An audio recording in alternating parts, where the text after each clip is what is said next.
Hello दोस्तों, एक इंसान आखिर कितनी बार फेल हो सकता है? 10 बार, 20 बार या 100 बार? इतनी बार फेल होने के बाद भी कोई शख्स टूटे ना, ऐसे उदाहरण बहुत ही कम देखने को मिलते हैं। ऐसे ही उदाहरण की मिसाल है KFC के फाउंडर कर्नल सैंडर्स, जिन्हें 1009 बार निराशा हाथ लगी। जिस उम्र में लोग रिटायरमेंट लेते हैं, उस उम्र में उनका करियर शुरू हुआ। इन्होंने 65 साल की उम्र में KFC की शुरुआत की थी। आइए जानते हैं कैसे एक के बाद एक कर्नल सैंडर्स को मिलती रही असफलताएं और फिर एक दिन चमक उठी किस्मत। कर्नल हार्लैंड सैंडर्स का जन्म 1890 में अमेरिका के इंडियाना में हेनरीविले में हुआ था। 6 साल की उम्र में उनके पिता की मौत हो गई। घर के हालात खराब हुए तो माँ एक फैक्ट्री में काम करने लगी और सैंडर्स अपने छोटे भाई बहन की देखभाल करते थे। महज 7 साल की उम्र में उन्होंने अच्छा खाना पकाना सीख लिया था। 12 साल की उम्र में उनकी माँ ने दूसरी शादी कर ली। उनके सौतेले पिता को हार्लैंड सैंडर्स पसंद नहीं थे, जिसके चलते वह अपनी आंटी के पास रहने लगे और एक फार्म में काम करने लगे। सैंडर्स उस वक्त 7वीं कक्षा में पढ़ते थे और उन्होंने 7वीं में ही पढ़ाई छोड़ दी। इसके बाद वह तरह तरह के काम करते रहे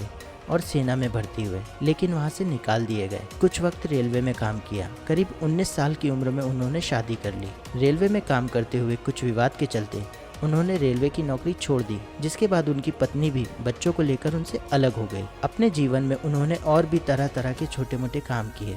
कभी इंश्योरेंस बेचा तो कभी क्रेडिट कार्ड बेचे, यहाँ तक कि टायर बेचने, लैंप बनाने और नाव चलाने जैसे कामों में उन्होंने हाथ आजमाया। कहीं भी उनकी दाल नहीं गली। सैंडर्स की जिंदगी 1930 में पहली बार पटरी पर आती दिखी, जब उन्होंने केंटकी के कार्बिन में एक छोटा सा गैस स्टेशन खरीदा। बहुत से यात्रियों ने उनसे कहा वह एक रेस्टोरेंट भी खोल लें। चिकन के लिए उनका प्यार बचपन से ही था। ऐसे में वह रेस्टोरेंट में तमाम तरह के खास रेसिपी वाले चिकन बनाने लगे। देखते ही देखते उनका यह काम चल निकला और वह मोटी कमाई करने लगे। वहीं एक दिन केंटकी के गवर्नर 1950 में आए थे। जब उन्होंने सैंडर्स का चिकन खाया तो उन्हें वह बहुत पसंद आया।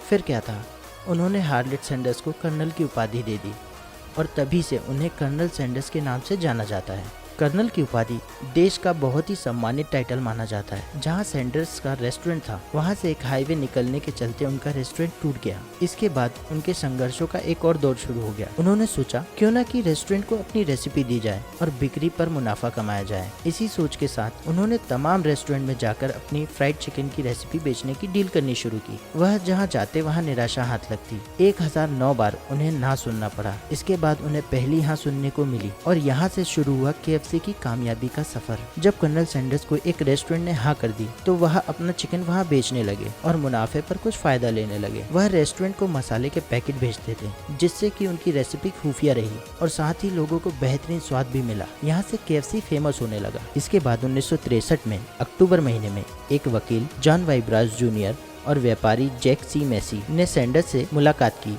और KFC की फ्रेंचाइजी के राइट्स खरीदने की इच्छा जताई। शुरू में तो वह मना करते रहे, लेकिन बाद में उन्होंने $2 मिलियन में जनवरी 1965 में बेच दिया। डील के तहत ये बात पक्की हुई कि केंटकी फ्राइड चिकन अपने खुद के रेस्टोरेंट दुनिया भर में बनाएगी और कभी भी क्वालिटी के साथ समझौता नहीं करेगी। सैंडर्स को पूरी जिंदगी $40,000 महीना दिए जाने की भी डील हुई। बाद में उनकी सैलरी बढ़ाकर $75,000 कर दी गई। इसके बाद उनकी कंपनी रेनॉल्ड्स और पेप्सी को समेत कई हाथों में गई और अभी इस कंपनी का मालिकाना हक यम ब्रांड्स इनकॉर्पोरेशन के पास है। कर्नल सैंडर्स की मौत 1980 में 90 साल की उम्र में हुई। आज कर्नल सैंडर्स दुनिया में नहीं है, लेकिन KFC पर खास दाढ़ी और वेस्टर्न टाई के साथ उनका चेहरा आज भी KFC के चिकन खाने वालों को उन्हें भूलने नहीं देता। आज के वक्त में KFC के 150 से भी अधिक देशों में 22,000 से अधिक स्टोर हैं और इसलिए कहा जाता है हार के जीतने वाले को बाजीगर कहते हैं।